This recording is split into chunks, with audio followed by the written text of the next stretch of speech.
All right, let's talk about something tough. It's one of the most classic and honestly one of the most difficult dilemmas in business.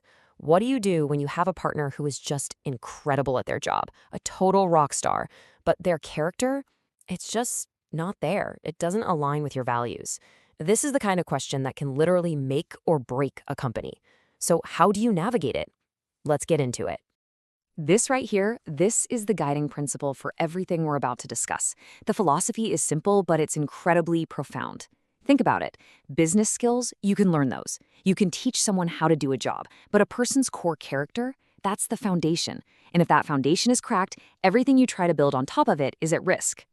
And here it is, the billion-dollar question, right? It's so easy to say person first when everything's going great. But what happens when the person driving all your sales, the one with all the amazing skills, is also the one cutting corners ethically? This is where the theory gets real fast. Okay, so let's move from the abstract and into a real-world story. This isn't just a hypothetical problem. It's a situation that so many leaders find themselves in, and the decision they make can literally define the future of their entire company. So just look at the contrast here. It's pretty stark. On one side, you've got a partner who is an absolute powerhouse, super capable, executes flawlessly, and brings in great results. From a pure numbers perspective, they're a massive asset.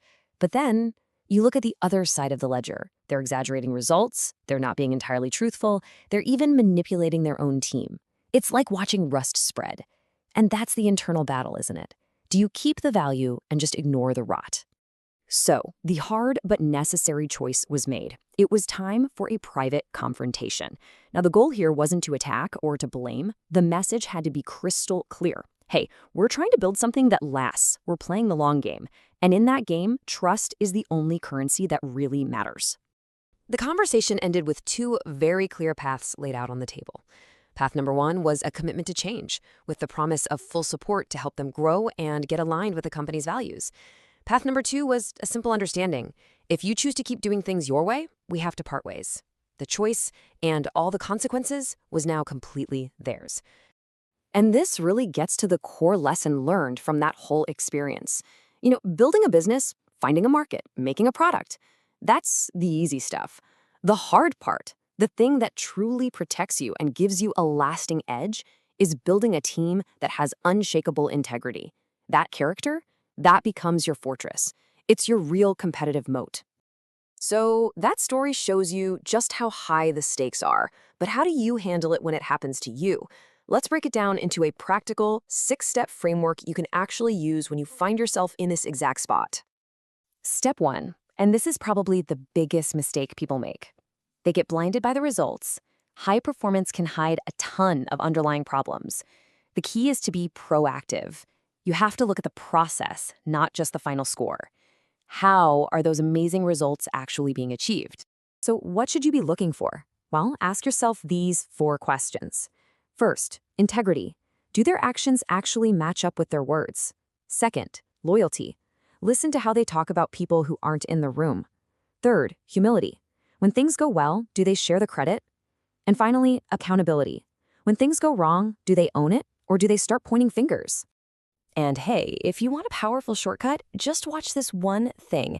It's not about how someone treats their boss or their most important client. No, it's about how they treat the intern, the waiter, anyone they think they have nothing to gain from. That single interaction will tell you almost everything you need to know about their real character. Okay, so you've identified a problem. Now what? The temptation might be to just ignore it and hope it goes away, or maybe go public and call them out. The right move is neither. The best first step is always a private one-on-one conversation. The goal isn't to start a fight, it's to get back on the same page about the values you both agreed to. And for that conversation to actually be productive, you need some ground rules. First, stick to the facts, what you observed, not loaded accusations. Second, talk about the impact of their actions on the team or the customers, not just how it made you feel. And most importantly, you have to frame it as a forward-looking conversation about how to succeed together, not a backward-looking debate about who was right or wrong. All right, step 3 is absolutely critical. As a leader, you have to define and communicate the red lines, the behaviors that are just completely unacceptable no matter what. Ambiguity here is your worst enemy, because being a vaguely good person without clear boundaries is just an invitation for people to take advantage. So what do these red lines look like? They should be simple and direct. For example, we do not deceive our customers, period. We don't exaggerate what our product can do. We don't do things that break down trust within our own team, and we absolutely do not step on other people to get ahead. These can't just be words. They have to be enforced. And please, don't ever confuse being a good leader with being a pushover. True kindness, effective kindness, actually requires having firm boundaries. Without them, your goodwill will be exploited, and you and your team will end up as the victims of the very culture you failed to protect. Now, people can change. A great leader gives them the space to do that. So yes, give second chances. But leadership also means having the wisdom to recognize when a mistake is actually a pattern and knowing when enough is enough. It's about being warm-hearted, but also having a strong spine. So how do you know if that second chance is actually working? You have to become a really keen observer. First, watch their actions, not their words and apologies. Are they doing things differently? Second, look for consistency. Is this a real, lasting change or just a temporary fix? And finally, try to figure out their real motivation. Are they just scared of the consequences, or do they have a genuine desire to be better? And here we are at the hardest step. When you've given the chances and the behavior just isn't changing, you have to have the courage to make a decision.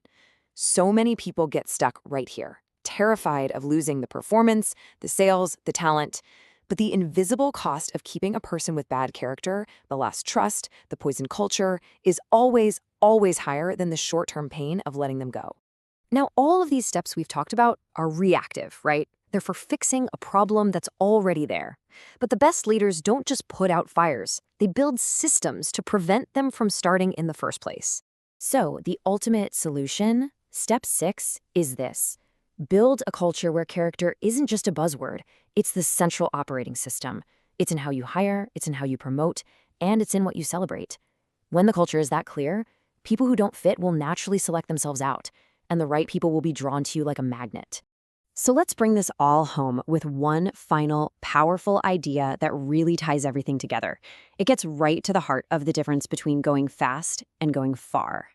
Think about it this way. Somebody's ability, their talent, that determines their speed. It determines how fast you can grow, how quickly you hit your targets. But their character? Well, their character determines the distance. It determines how far you can go, how long you can last. You can have the fastest car on the road, but if your steering is crooked, you're eventually going to crash. So the final thought to leave you with is this. In the long run, it is always better to move a little slower on the right path than a little faster on the wrong one.